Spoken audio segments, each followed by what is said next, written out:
Guys, Adam here. Someone asked me to make a how-to video how I winterize my stuff and some of my customer stuff.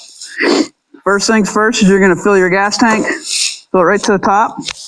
Then you're going to use some of this wonderful stuff. You're going to put it in there, and then you're going to fire your faithful beast up. Just fire it up, let it run for a good 5 minutes, and while it's running, overinflate your tires.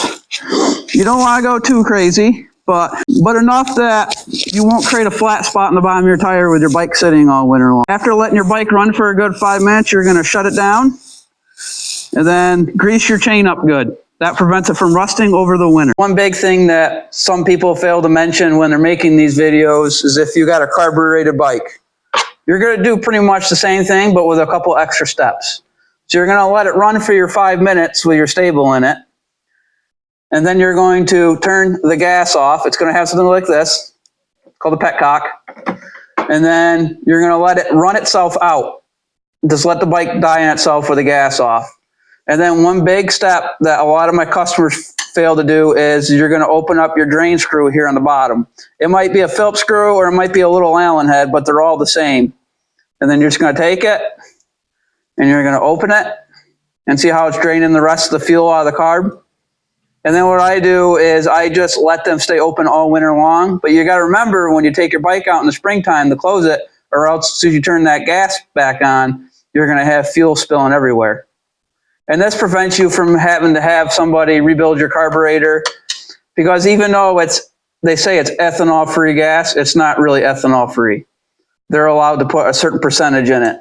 And what that does is it creates little crusties and they get sucked into your jets, primarily the pilot jet, because that has the smallest hole. And that also is the circuit that is responsible for the idle of your machine. Last things last, you're either going to pop your battery out or you're going to hook up your tender.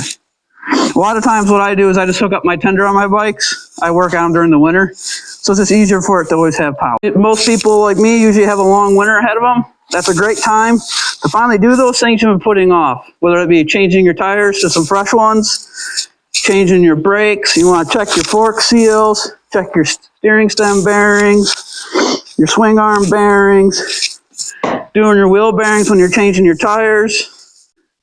To help solve some of that wintertime blues, this is the perfect time for you guys to be doing some upgrades.